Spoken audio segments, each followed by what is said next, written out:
Hello, and welcome everyone to our webinar today called How to Help Managers Develop Leadership Skills. It's a pleasure to be with you. My name is Susan Cullen, and I am President of Quantum Learning Solutions. And for the last 20 years, we've been developing leaders who can create powerful corporate change and engaged innovative cultures. And today I want to share with you some of the findings, the best practices, and some research that you can use to help managers develop the skills that they really need in today's world. So this session is for you if you're a learning professional looking for ideas for your organization to develop their leaders, or if you're an individual who wants to get ideas for yourself to build a more productive team, or if you're looking for best practice case studies and resources that you can use. Now, I will tell you that I'm going to be offering a free leadership assessment at the end of this session today, and that will help you pinpoint the next steps to take for your organization. So at the end of today's webinar, I'll provide you with a link where you can assess the leaders in your organization and identify their strengths and development needs. Now, our agenda for today is to talk about the importance of the leader's role, and in today's world, what are the most essential skills that managers need to have. We'll also be looking at best practice examples of effective leadership programs, and I'll share with you some case studies around that.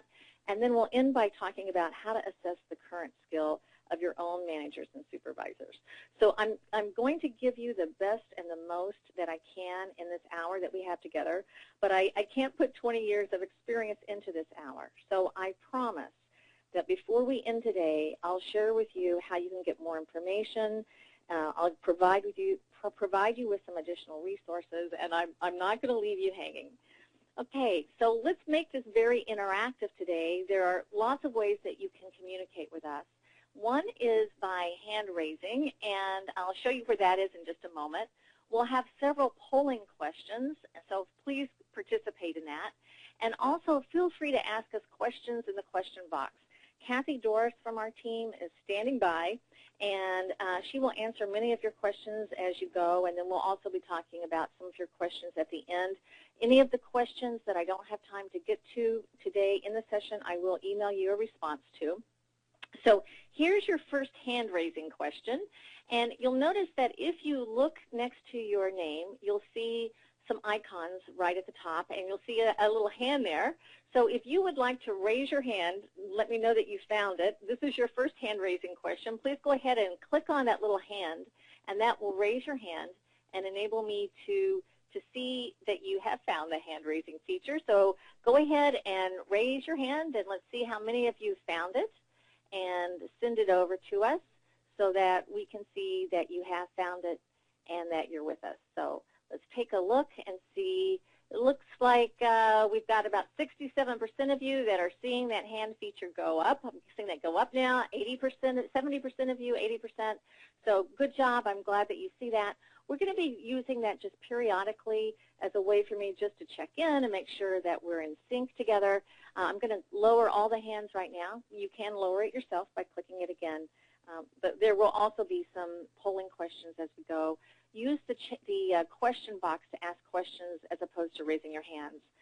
This will be just a way for us to all communicate. So let's begin by talking about the importance of the leader's role, because Gallup did one of the most extensive studies ever. They studied over 1 million employees in a variety of industries, and they wanted to find out what are the employee beliefs in the organizations that have the highest profitability, the greatest productivity, they retain their employees the longest, and they really build customer loyalty among their client base.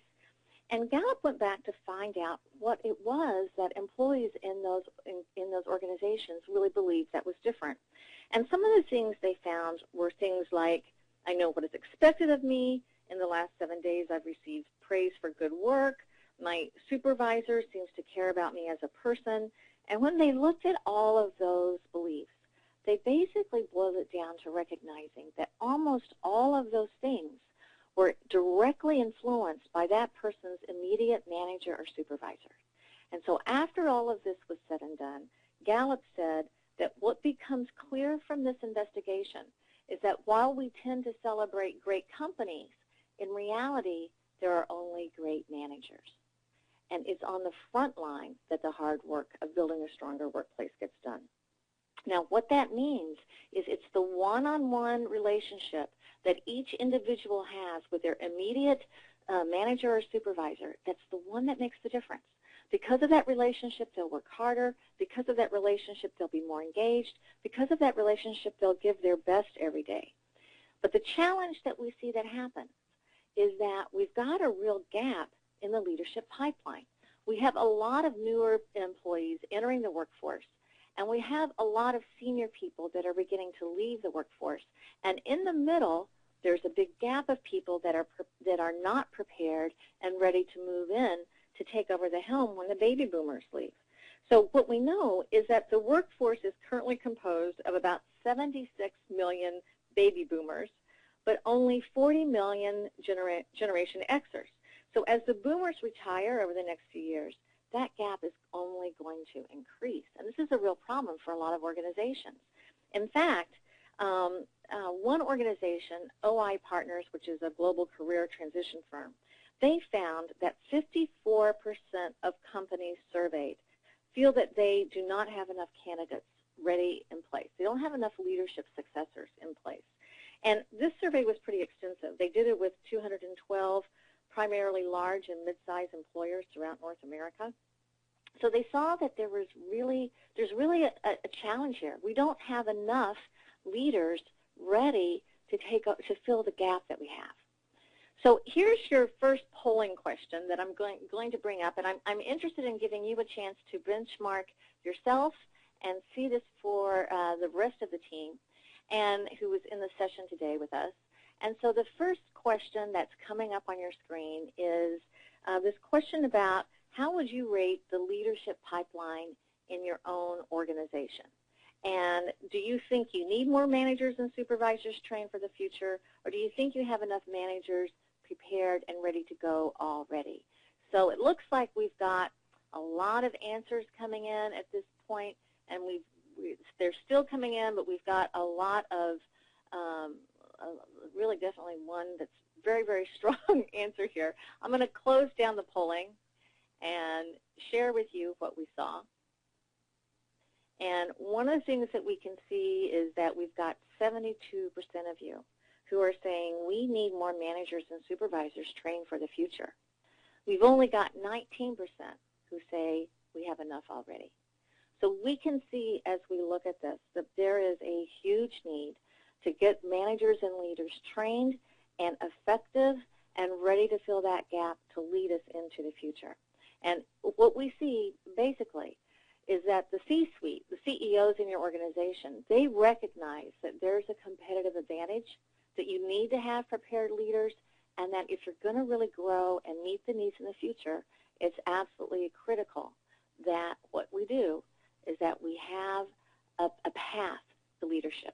We've got to have a path to leadership that's going to help those people be able to fill it in the future. So with that said, let's talk about what do those leaders need to be doing, and what are the most essential skills for today's managers.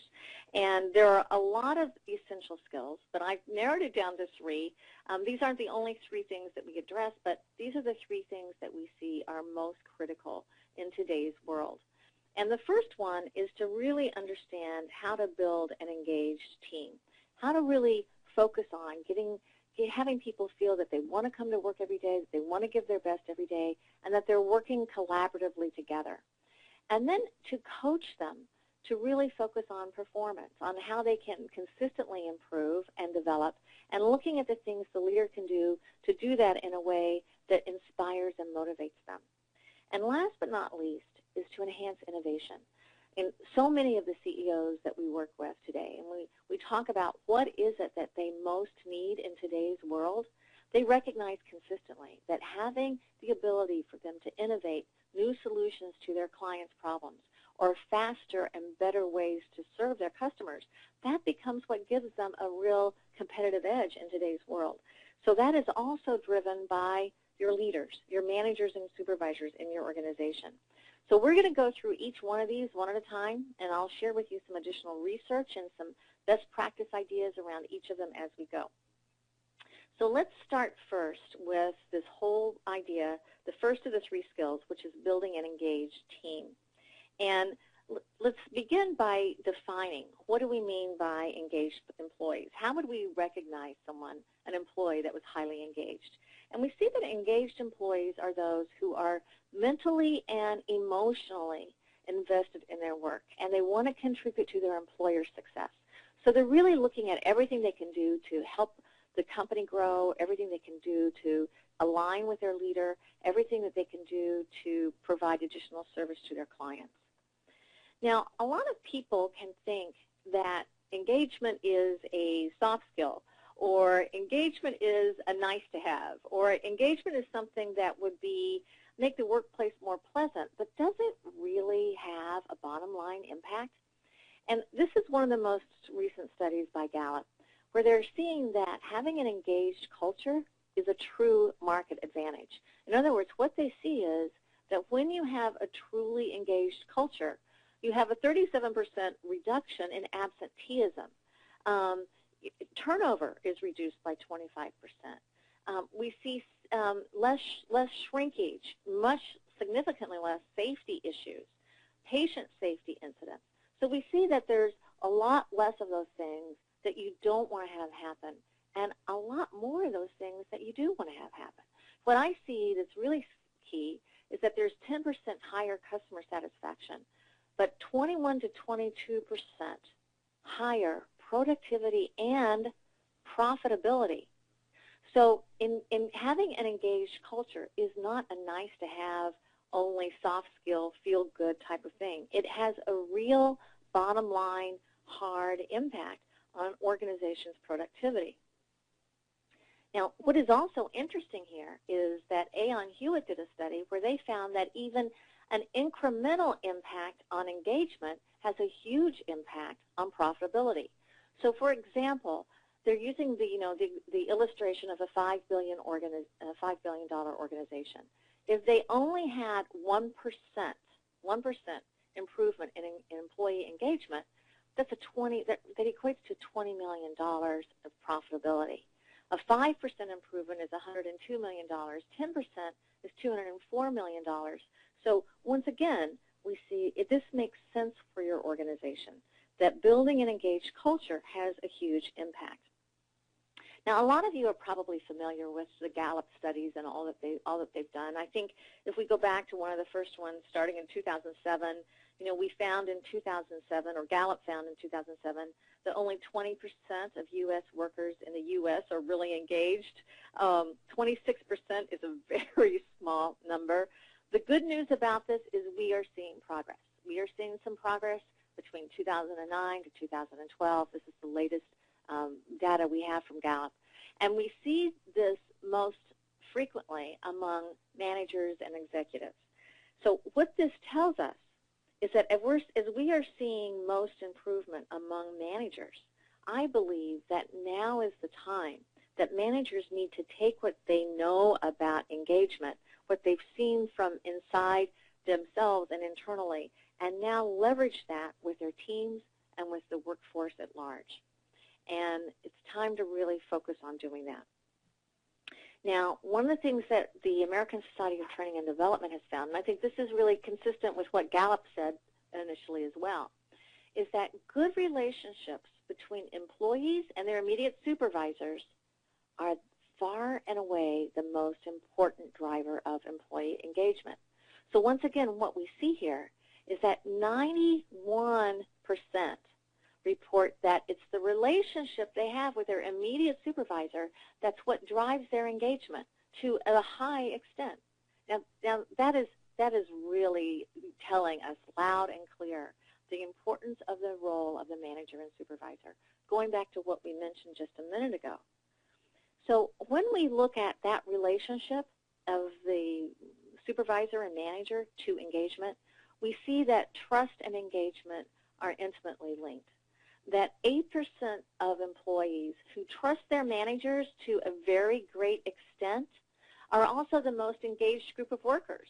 And the next group of workers, which I'm glad to see, is 67% who trust their managers to a great or moderate extent, were the second most engaged workers. So we begin to see that if trust builds engagement, just what does it look like from the manager and supervisory level? And we know that there are 3 very important actions that leaders need to do, managers, supervisors need to do to build trust and build engagement. And the first one is to listen to their employees and understand their concerns, to really talk to them, to find out what's important to them, to really hear their concerns, involve them and listen to them. And secondly is to be able to walk the talk, to follow through on commitments.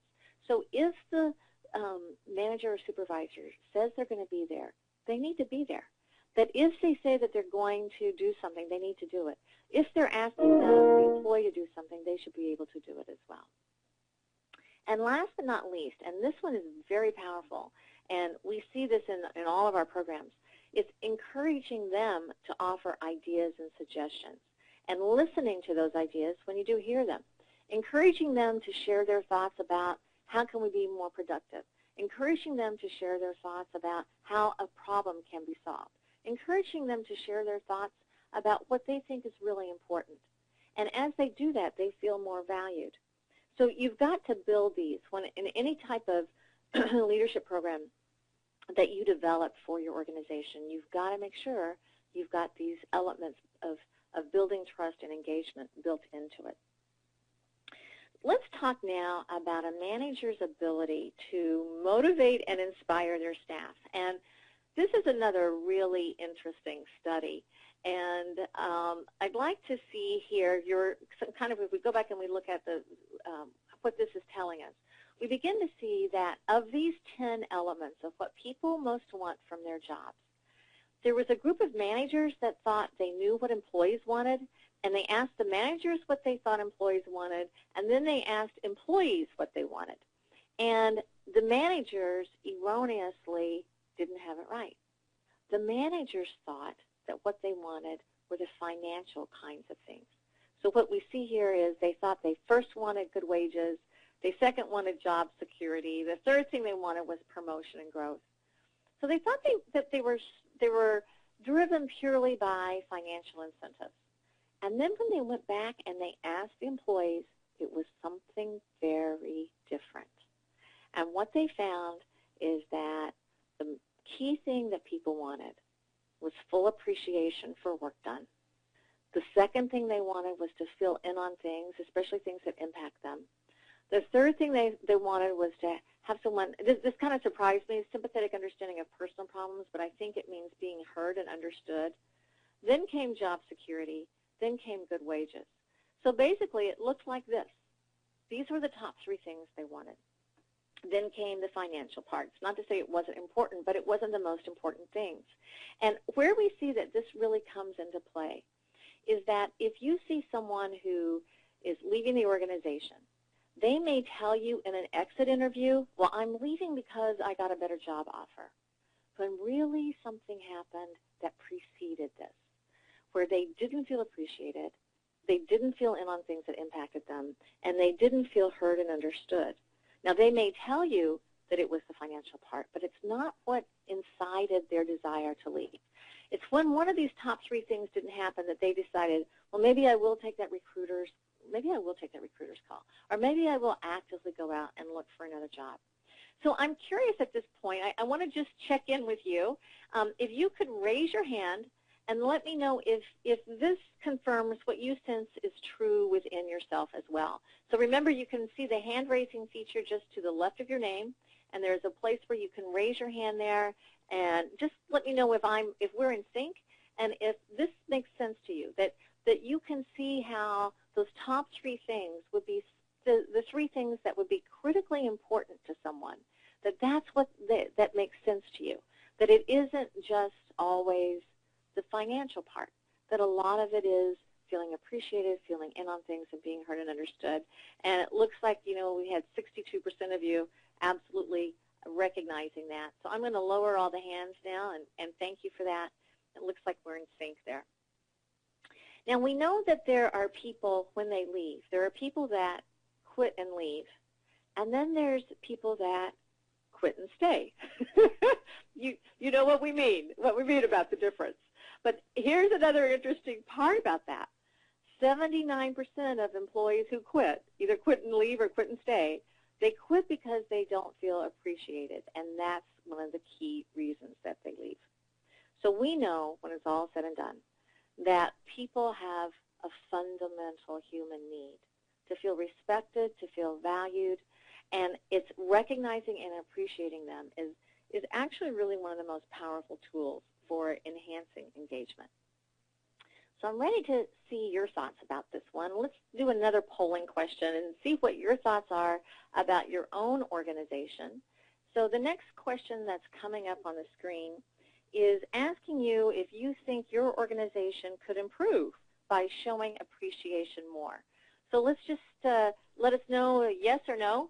Could your organization improve on this? Is there room for improvement here within your own organization? So go ahead and send your thoughts over. Let's take a look. And we're seeing, again, unanimous consensus on this. I'm going to close down the poll and share with you the responses. And you can see that we've got 96% of people saying yes. Now, that's really interesting, because if 96% of you are saying yes, we could do this more, it tells us that there's a screaming need for it in organizations. And if we know that the key element of building an engaged workforce is the individual relationship that each manager or supervisor has with their direct report, and there's a real need for this, this is one of those no-cost ideas that can make a huge impact on your organization. And it's also something that you really want to make sure that you emphasize with your leaders, because they need to really understand the impact that that can have. All right, let's go to the second of the three skills that we wanted to talk about today in terms of the leadership skills that leaders need to be able to really develop people effectively. And the next one is to focus on coaching. You know, the difference between a leader who gains commitment from employees and one who gains compliance is coaching. We know the most effective leaders see themselves as coaches and leaders rather than managers or supervisors. So a manager or supervisor is a title, but coaching and leadership are the skills that they use to help people succeed. So coaching is really key. And we know that there are two types of coaching that leaders need to be really adept at. One is setting really clear goals. And we see this a lot at the beginning of the year when someone is setting their annual goals. And yet it's interesting when we go in and we start to really work with an organization and we ask them, you know, how specific and measurable and time-related are those goals. And in a lot of our classes, they always can improve upon it, even when they already think they're doing a pretty good job. So when they work with a partner and their partner tries to coach them to make it more specific, I'd say 80% of them can make it even better. So there's a real opportunity to make sure that those goals are measurable goals and that they're things that someone knows that they can gauge themselves and they can see if they're on track or not on track. But a really key part of coaching is providing good feedback, and providing that good feedback all the time. Now, if we go back to what we think of as traditional performance management, where you set goals at the beginning of the year, and then you hopefully have coaching and feedback throughout the year until you get to the end of the year with performance appraisals, one of the things that we see that happens most often is the coaching part, because it's not mandated, it usually doesn't happen enough. So what happens is by the time you see your employees get to the end of the year, they may not have gotten the coaching they need. And a way that we look at this a lot is to differentiate between what's a coach do and what's a judge do. And what we know is that a coach wants you to win, and a judge is, hopefully anyway, impartial. That a coach is on your side, a judge isn't. A coach really cares about you, and they want to help you improve and help you succeed, and a judge really just evaluates the past. So if your leaders, if your managers and supervisors are going throughout the year and they are not coaching towards the goals that that person is held accountable for, frequently throughout the year, they're a judge. They're not a coach. And of all the things that we see that managers and supervisors need to be really good at, it's coaching their people throughout the year on the goals they're held accountable for. Because I don't know how we as leaders can really help our people succeed if we're not talking to them about their annual goals and trying to help them reach it. And because that part isn't mandated, it usually doesn't happen enough. I'm just curious, if you could raise your hand and let me know if you're in agreement with that. Just let me see a little bit about if that makes sense. If you feel like there's a greater need to coach throughout the year, not just during the performance review, but to coach really throughout the year. And I'm seeing a lot of 60% of 65% of you at this point syncing with me on that one. So definitely we can see there's a real need there. Now, also, in terms of coaching, there's a real need to provide the praise and the appreciation and the positive feedback, but also the constructive feedback. We've got to focus on both. And providing the constructive feedback is a huge challenge for most people, because one of the things that they see is they don't want to have conflict, so shy away from it, and they don't know how to coach effectively so that people feel engaged at the end of that coaching conversation and performance improves because of it. So they don't do it enough most frequently, and yet it impacts everybody. So it impacts everyone around them. Morale can decline around them. Your good performers get frustrated, and the problem never gets solved. So they've got to raise their confidence in their skill level to provide constructive feedback well, and do that in a way that they can practice it and feel really good and be confident in knowing how to do it. Now, when it's all said and done, there are a lot of benefits to your organization for really being able to coach effectively. Not only do you find that you overcome costly and time-consuming problems before they get out of hand, but people's skills get better. Their productivity gets better. You're developing a greater bench strength of talent, of people that can, managers and supervisors who can fill that leadership pipeline gap, and you're going to keep your best people because of it. So here's your next question. Let's take a look at our next polling question that we're going to bring in, and I'm curious to see your thoughts about this one. So this question is, do managers in your organization address performance issues often enough? So do they address these often enough, or do they tend to shy away from them because they don't know how to do it well, or they don't want to have conflict? Do they do this often enough? Is it happening as frequently as it needs to happen from your perspective? What's really occurring, do you think, in your organization? And we're seeing a lot of answers come in. I'm going to close down the poll and share with you the results. And one of the things we see is it's almost a 2/3, 1/3 split, a little less than that. But 65% of you said no, we are not coaching often enough to address performance issues. I'm really happy to see that we had 35% say yes. Frequently, it's not even that high.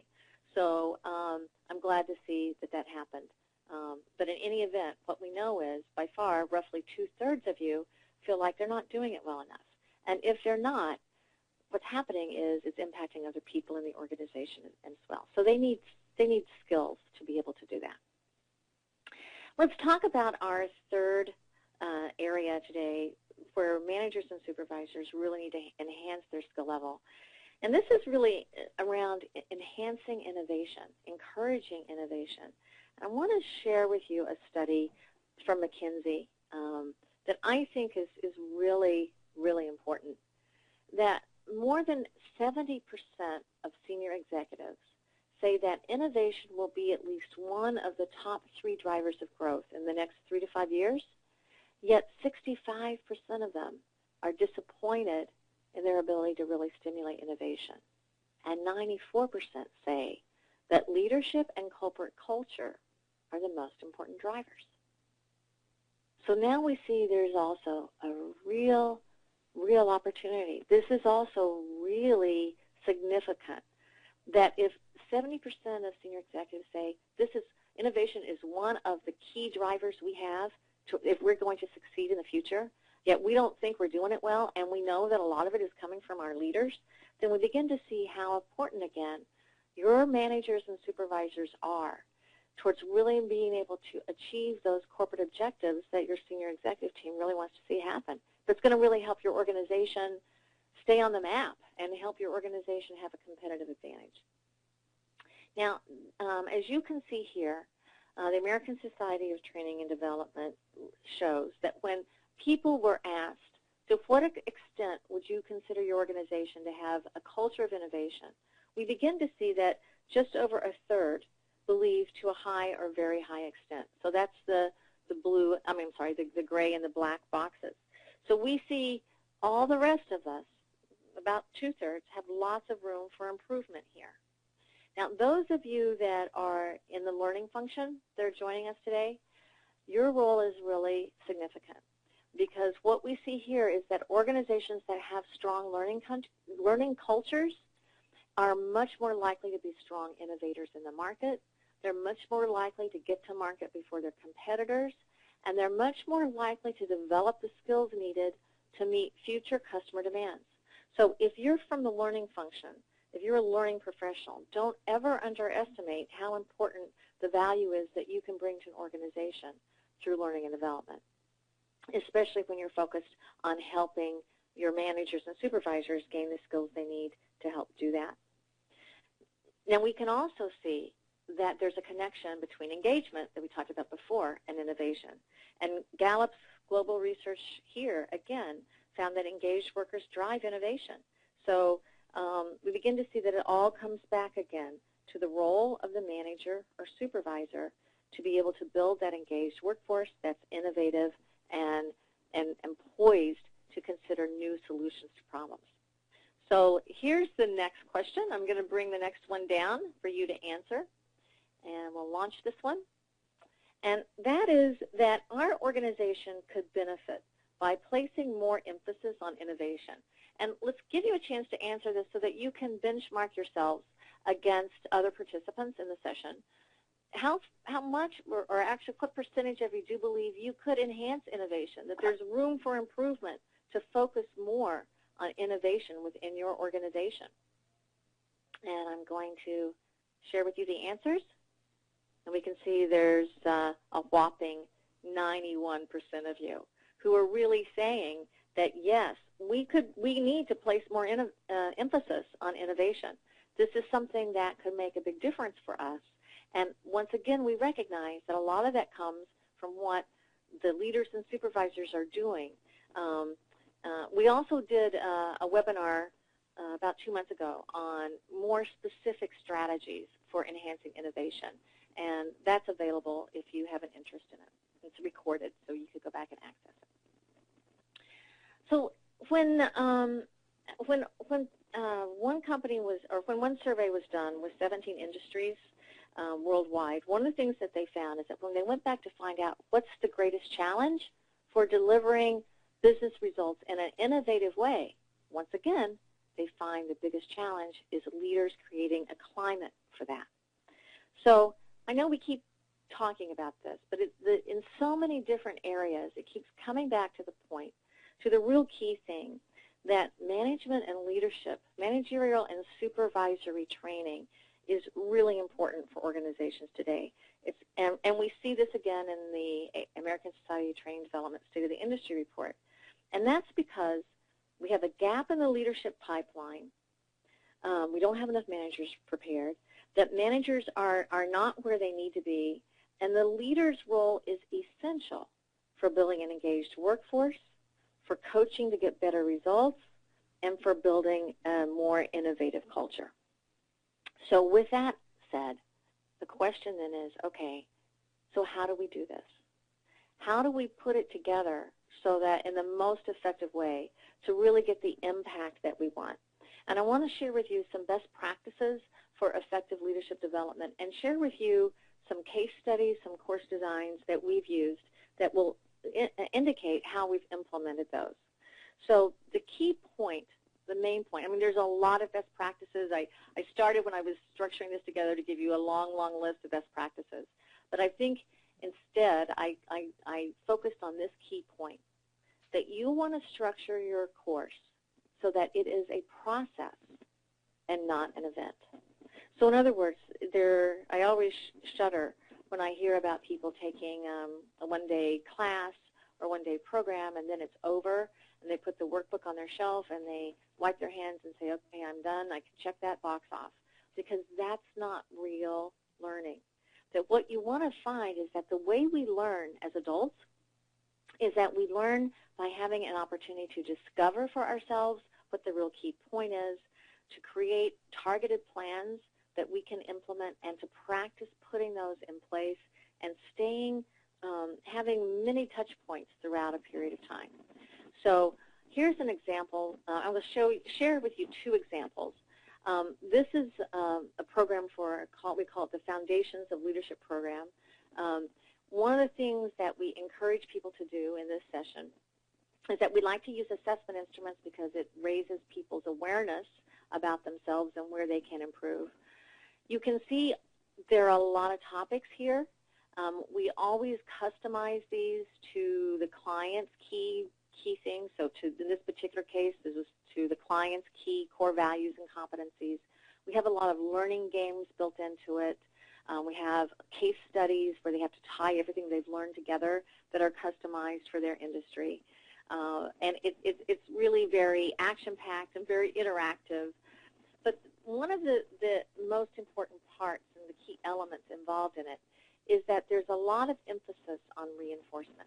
This is not a 2.5-day class. This is actually a one-year program. And what we begin to see is that one of the first ways that we build in the leadership, the leader of the participant, is to encourage them to discuss the leadership development plan with their respective leader. And the way that they do that is that during the program, they create a leadership development plan in every module. And during that leadership development plan, they make action items that they want to take back and implement in a very personal way so that they can know exactly what to do when they get back to the job. We ask them to take that leadership development plan and share that with their own manager or supervisor, so that person knows how to really track with them and what they're working on, and it shows their commitment to their own professional development. We then have 2 live online webinars where we come back together. Now, for this particular client, this is the way they wanted to do it because their managers and supervisors were very geographically dispersed across the country. So this was the best way to bring this class back together, and we did it in reinforcement webinars where we talked about how they'd applied their action plan, and we did that 1 month after class, and we did it 6 months after class. Another thing that we do is that we send a survey that is 30 days after the class to all the participants, and we ask them 3 things. What did you learn? 30 days after class. What did you do? And what happened as a result? And we share all of that information in the survey format with our HR partners in our client companies, and they are able to track and see what's happening with their participants. And we do that periodically then, after 30 days, periodically throughout the year, so that we can really track and see what they're doing. We send them reinforcement newsletters every 2 months for a year. So one of the things that we do is we always take a class picture. We put the class photo for every group in the webinar. We put the class photo of that same group in the newsletters. And the newsletter has key points that we just want to remind them about.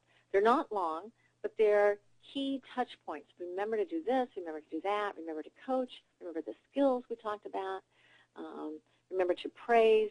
We put all of that together in it. We also use e-learning reinforcement tools.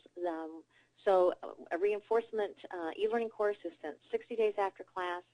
And towards the end of class, we encourage them to write a letter to themselves for what they want to remind themselves to do 90 days later. And then we take that and they seal it in an envelope, and we take all the envelopes and mail it back to them in 90 days. So the main point is that they have a lot of touch points 30 days after class, 60 days after class, 90 days after class, 6 months after class, and they get the reinforcement newsletters every 2 months for a year. And so because of that, they really are able to stay on track of the key things they talked about in that 2.5-day program. Now here's another case study example, another model, where we begin to start to look at a way that we had a client that sometimes wants to do a session one day, once a month. We've done it that way. We've also found that sometimes we have clients that even want to do that virtually, so do it as a live virtual session because they felt like that, or a series of virtual sessions, because they felt that that was more effective. Many times we like to also use 360 feedback so that employees can give feedback to their managers. And it is also a tool we use for measuring growth in a year to see how much improvement there's been. So this is an example, again, of how we've spread it out over a period of monthly classes, either in person or virtually. This particular model also included one-on-one coaching between the facilitators, their facilitator coaches, and the participants. It also had reinforcement sessions and newsletters, and you can see some of the topics over here on the right side.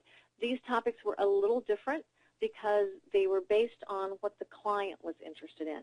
So one thing that is also really important is that you make sure that your learning design is incorporating the unique culture you have in your organization and the key drivers for results that your senior managers want to address. It also should include a customization to the topics that are most important. So in this particular one, these topics would be a little different than some of the ones that we saw in the previous example, but you can tell that there's main point is it is a process. It's not an event.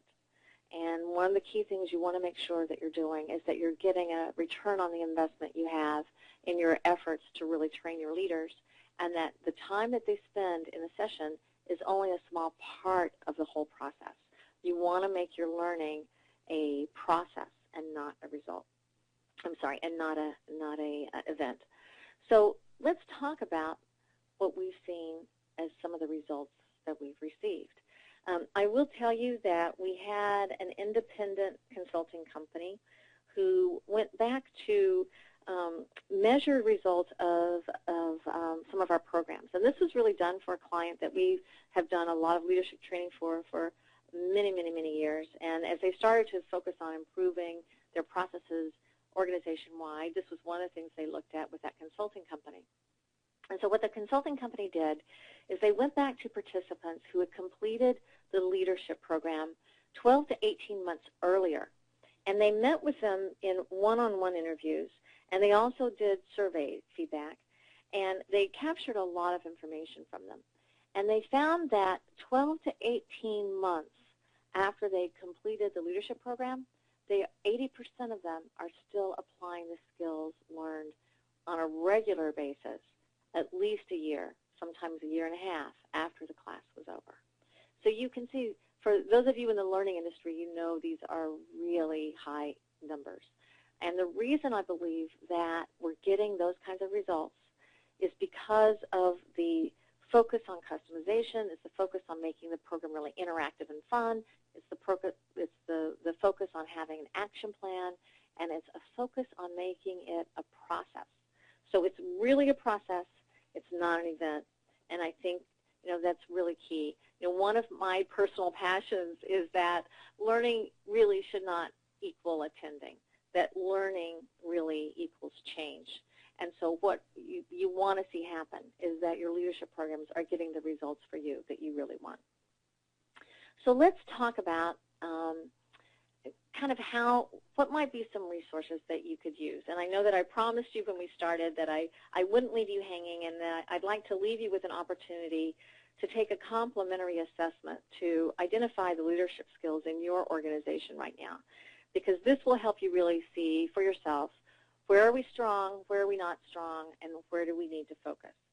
So I'll tell you that this particular assessment, we call it the Innovative Leadership Assessment, and it helps you look at your leaders as a whole in your organization.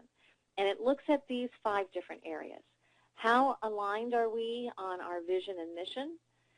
How well are our leaders communicating and building the type of structure that we need to have in our culture? How are they on engagement? So we were talking about the importance of having an engaged culture. Are they good at that? Where are they falling on that? How are they at mentorship and performance and coaching? Some of the things we talked about before.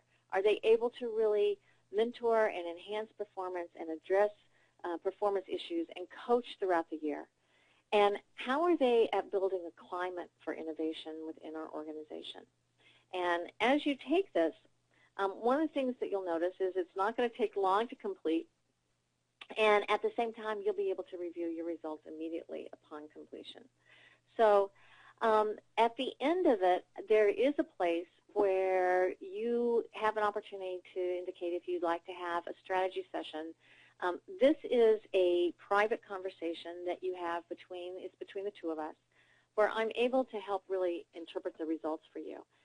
But most importantly, I can share with you a lot of additional strategies that I just didn't have time to address here. I can really go much further into that than what we had time to do in this hour together, but do it in a way that really is targeted to your organization. So I strongly suggest that. I really recommend it because it will let you easily know where your starting point is, and I can provide you with some additional information that you might want to think about. So we also want to tell you that when you do complete the Innovative Leadership Assessment, we are happy to share every idea we can to help you. And so we're going to give you an e-book called Tips for Innovative Leadership. It, again, has, as I promised, it has a lot of additional information beyond what we just have time to get into in this webinar. But you'll receive that when you complete the assessment. And there's some really good information that's very targeted towards innovation.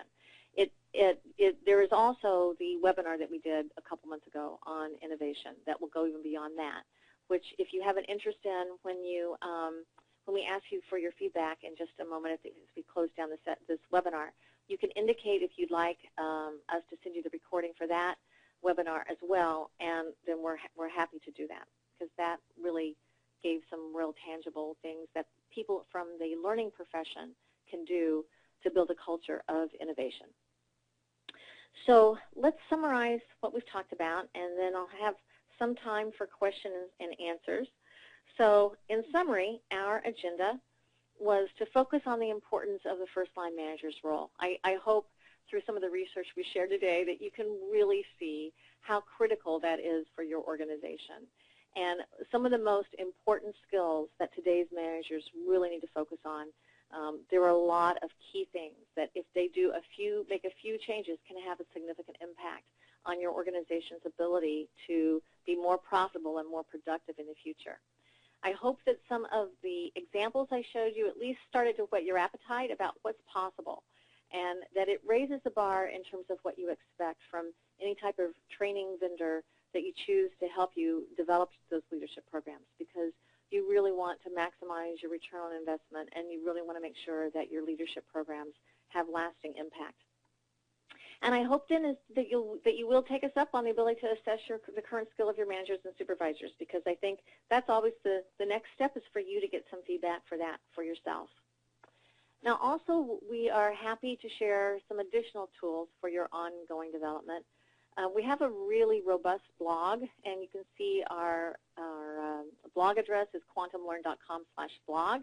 And this has a lot of research articles and archived in it, and it's divided and categorized by topics related to leadership development, team building, time management, stress management, leading change, and a lot of different topics like that. And so you can access that. You can look for the archive on the right-hand side, break it down by topic, and feel free to share those articles with anyone you'd like. We're happy to share that with you.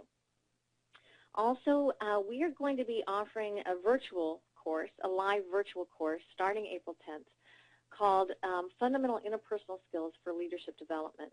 Now, this is incorporating some of the best practices we talked about, where you have several this is several sessions long. It begins on April 10th, but it's several sessions long. It includes assessment tools and reinforcement pieces into it. And when you complete your feedback form, if you would like more information about that, you can indicate that to us on your feedback, and we are happy to send you more information about that. So I did want to tell you how you can access the Innovative Leadership Assessment now. And in just a moment, we'll go to the next screen where you will actually see the URL for that. The screen on the presentation that you see here, that link is not live. But if you look in the chat box or where you see the question and answers, Kathy Doris from our team is standing by. She's going to put the link to that chat. She's going to put the link to that assessment in the chat box. If you click on the link from the chat box, it will take you immediately to the assessment. The assessment won't take you very long to complete. You will get your feedback immediately as soon as you complete it. So I would encourage all of you to do that. As soon as you log off of today's webinar, the feedback form will appear, and that's also very short, but we really would appreciate any feedback that you can share with us and any additional resources you'd like for us to send, like the past innovation webinar or information on the April 10th Fundamental Leadership Program we're starting. Any of that information you'd like, you can indicate to us there, and we can then send it to you. So let's go now to the opportunity for you to go to the link. Again, thank you, Kathy. You can see that she's put it in the chat box. If you click on that link, that will take you immediately to the Innovative Leadership Assessment. In the meantime, I just want to see what questions we might have. I know Kathy's been standing by and probably responding to many of your questions. I'm guessing, Kathy, one question I forgot to mention is this recorded and will I receive a recording? Is that right? Yes, you are. I'm sure. So, yes, the answer is you will receive a recording of this. So we'll be sending this out to you probably tomorrow or early next week at the latest. So everyone, you will be receiving a copy of this if you would like, and you'll also get an email to the Innovative Leadership Assessment link if you'd like that. But Kathy, do we have any additional questions? We have just a few minutes. I want to make sure we allow some time for answering those if you have very many. Yes, I have one here that says, can I also ask my manager or other people to take the assessment? Yes, absolutely. You don't have to just have this be for yourself only. In fact, I think it's a good idea to share it with other people in your organization and then compare answers, because what will happen is you can see if you're kind of where you're seeing a trend between what you think and what others think. It might also, if you're a learning professional and you want to share some of this information with your own manager, this is also a good place to start, to begin to say, where is our leadership team now? So definitely, whoever asked that question, definitely, I would highly recommend that you do share it. Did we have any other questions, Kathy? I have one more. How can we encourage more innovation beyond just what the managers do? Okay, so that's a good one. I'm going to just share some of the things we talk about in the innovative tips and also from the last webinar. I suggest that a good place to start if you want to encourage more innovation is to talk with some of the senior leaders in your organization. If you're a learning professional, go to your senior leader, or if you are the senior leader, talk to your senior executive team. Explain why you think this is important and why innovation is important. You're more than welcome to share some of the research that we have here in the recording. But here's some steps you can think of that you might want to try to make innovation a competency within your culture. Because what gets measured gets done. You might want to then include it in your performance review as an option so people know they're expected to do it. You might look at ways of including kind of the type of technology we're using here. So you could use GoToMeeting, or you could use other types of file sharing tools, the intranet as a repository of good information. One of our R&D clients had an internal wiki where they had all their, they had a resource where they could go to identify all of the things they were finding, what worked and what didn't work, and it was secure because it was an internal site. And that could also be something that you could think about doing. So if you'd like more information about that, I'm not sure who asked that question, but if you'd like more information about that, also indicate that to us, and when you send us your feedback form, and we can send that to you. Kathy, do we have any other questions? We have one. You stated 79% employees quit but don't quit. How do you re-engage them back? Good question. So if you find that, I think 79% of employees who quit their jobs but stay, I guess that was what the meaning was there, Kathy. Does that look right? Yes. They quit and stay. How do you engage them back? And I think a key way to engage them back is to do a lot of things we talked about engagement, and probably one of the first ways is to have one-on-one conversations with them about what it is that they really want.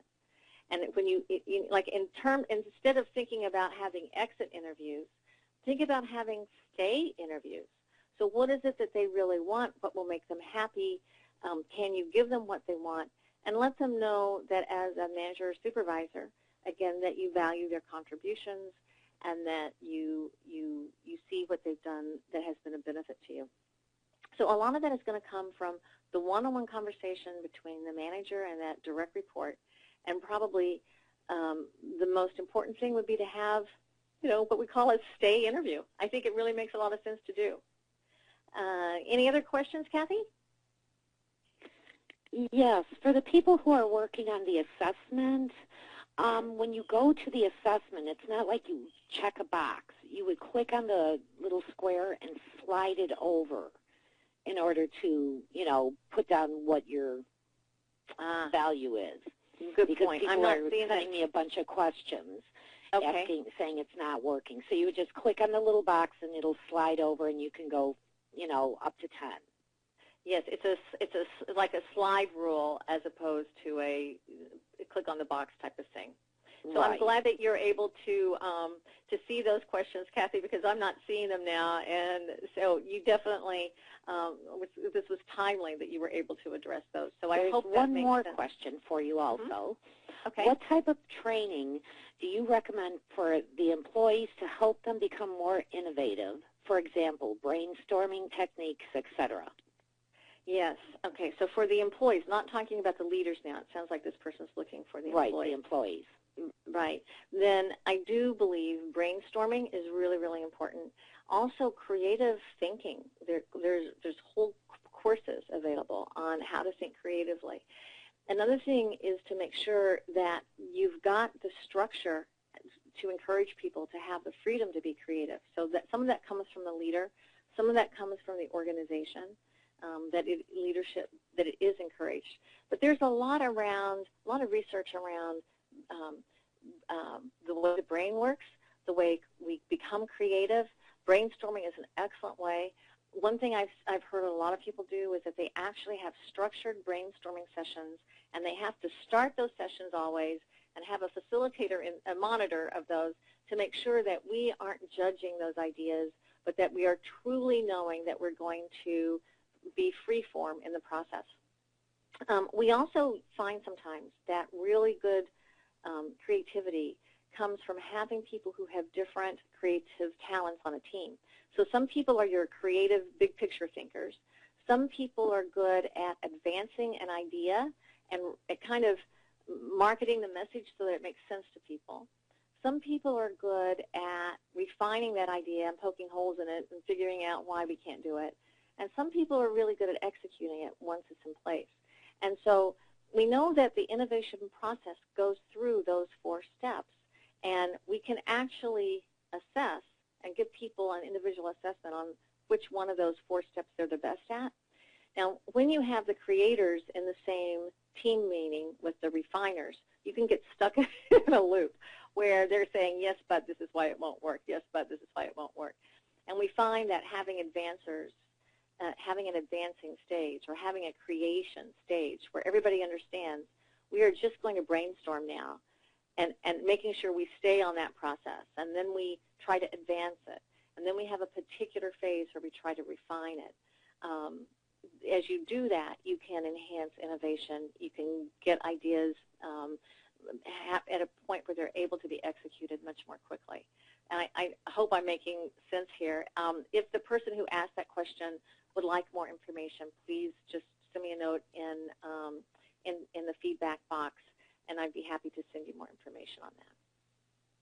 And it looks like we are just now on the hour. So if there were other questions that we were not able to get to, please keep sending them, and I'm happy to respond back and to send them to you. And please go ahead and take the assessment. I just want to check, Kathy, does it seem as if people are seeing how it works as a slide rule now? Are you getting any other questions about the leadership assessment? Yeah, I think everybody gets it. You would need to, like, left click on the box, hold down, you know, your mouse, and then it'll slide over. If you just click on it, it's not going to slide by itself. Okay. All right, great. Thank you so much. And thank you, everyone, for your participation today. We wish you all the best, and we hope you found this helpful. Take care and have a great rest of your day. Bye.